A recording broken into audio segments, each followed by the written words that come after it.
Hi friends, welcome to Joel Prince kitchen.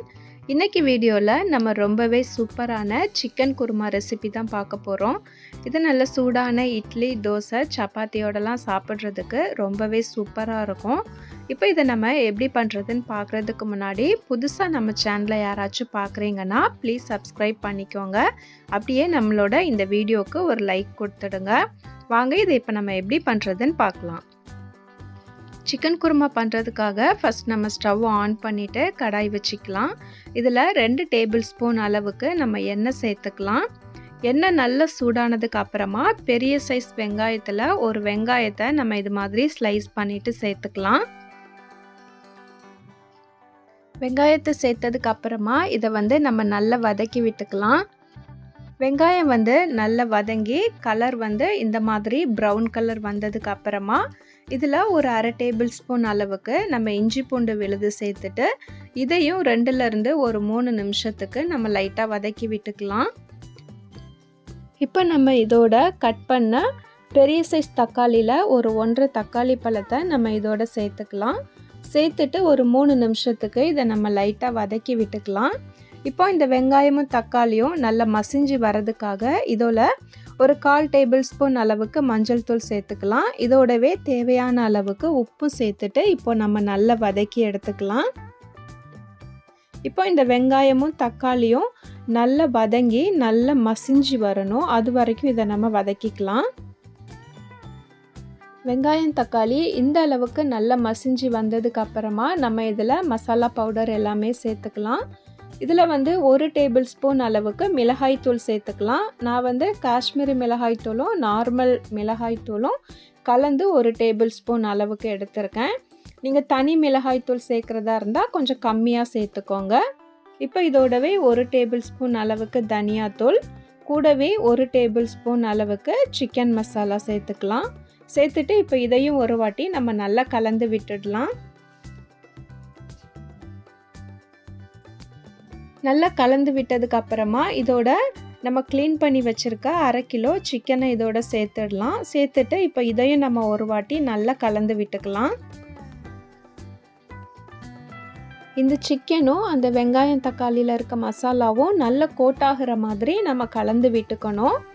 நம்ம இதை நல்லா கலந்து விட்டதுக்கு அப்புறமா ஃப்ளேமை மீடியமாக வச்சுட்டு இதை ஒரு மூடி போட்டு மூடிட்டு ஒரு 5 நிமிஷத்துக்கு சிக்கன்லேருந்து தண்ணி பிரிஞ்சு வர அளவுக்கு நம்ம இதை வேக விட்டுடலாம்.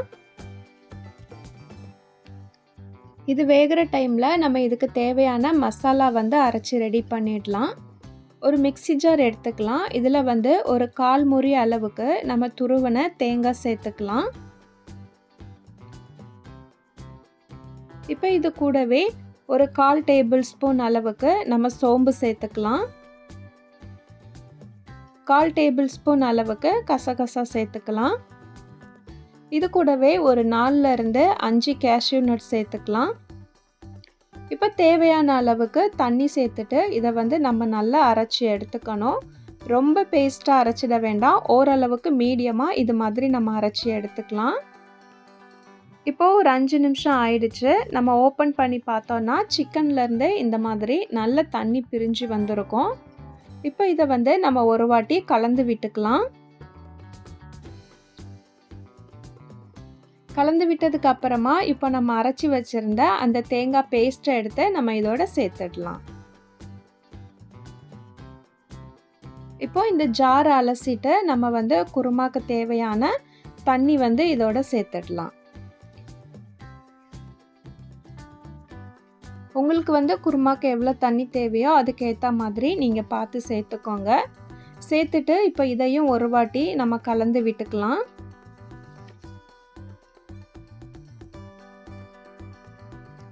நல்லா கலந்து விட்டுட்டு இப்போது நம்ம உப்பு எல்லாமே கரெக்டாக இருக்கான்னு செக் பண்ணிக்கலாம். நம்ம வெங்காயம் வதங்குறப்பவே உப்பு சேர்த்துருந்தோம். அதுவே கரெக்டாக இருக்கும். ஒருவேளை நீங்கள் பார்த்துட்டு கம்மியாக இருந்துச்சுன்னா இந்த டைமில் சேர்த்துக்கோங்க. இப்போ நம்ம மூடி போட்டு மூடிட்டு ஒரு 15 நிமிஷத்துக்கு மீடியம் ஃப்ளேமில் நம்ம அப்படியே நல்லா கொதிக்க விட்டுடலாம். இடையில மட்டும் ஒரு வாட்டி நம்ம இதை ஓப்பன் பண்ணி பார்த்து லைட்டாக கலந்து விட்டு அப்படியே மூடி போட்டு கொதிக்க விட்டுடலாம். இப்போ கரெக்டாக ஒரு 15 நிமிஷம் ஆயிருக்கு. நம்ம வந்து ஓப்பன் பண்ணி பார்க்கலாம். இங்கே பாருங்கள், குருமா வந்து நல்லா கொஞ்சம் கெட்டியாக வந்திருக்கு. நம்ம சேர்த்துருந்த எண்ணெயுமே சைடில் நல்லா பிரிஞ்சு வந்திருக்கு பாருங்கள். இது மாதிரி வரணும். சிக்கனுமே நம்மளுக்கு நல்லா வெந்து வந்துடுச்சு. இப்போது இதை வந்து நம்ம லைட்டாக ஒரு வாட்டி கலந்து விட்டுக்கலாம். இப்போ இது மேலே வாசனைக்காக ஒரு அரை கையளவுக்கு நல்ல நறுக்குன கொத்தமல்லி இலையை வந்து நம்ம சேர்த்துக்கலாம். சேர்த்துட்டு ஸ்டவ்வை ஆஃப் பண்ணிவிட்டு நம்ம இறக்கிட்டோன்னா நம்மளோட சூப்பரான சிக்கன் குருமா வந்து ரெடி ஆகிடும். இந்த குருமா வந்து ரொம்பவே டேஸ்ட்டாக இருக்கும். இதை வந்து நம்ம இட்லி, தோசை, சப்பாத்தி, இடியாப்பம் எதோட வேணாலும் சாப்பிடலாம். ரொம்பவே டேஸ்ட்டாக இருக்கும். நான் இன்றைக்கி இட்லியோட தான் இந்த குருமா எடுத்திருக்கேன். ரொம்பவே சூப்பராக இருந்துச்சு. ரொம்பவே சூப்பரான இந்த சிக்கன் குருமா ரெசிப்பியை வந்து நீங்களும் ட்ரை பண்ணி பார்த்துட்டு எப்படி வந்துச்சுன்னு கமெண்ட்டில் சொல்ல மறக்காதீங்க. வீடியோ உங்களுக்கு பிடிச்சிருந்துச்சுன்னா லைக் பண்ணிவிட்டு ஷேர் பண்ணுங்கள். மறக்காமல் நம்மளோட இந்த வீடியோவுக்கு ஹைப் கொடுங்க. இப்போ தான் புதுசாக யாராச்சும் நம்ம சேனலை பார்க்குறீங்கன்னா ப்ளீஸ் சப்போர்ட் பண்ணுங்கள், சப்ஸ்கிரைப் பண்ணுங்கள். சப்ஸ்கிரைப் பண்ணிவிட்டு பக்கத்தில் இருக்க பெல் ஐக்கானை கிளிக் பண்ணி ஆல்ங்கிற நோட்டிஃபிகேஷனை கொடுத்து வச்சுக்கோங்க. அப்போ தான் நம்ம போடுற வீடியோவோட நோட்டிஃபிகேஷன் உங்களுக்கு உடனுக்குடனே வந்து சேரும்.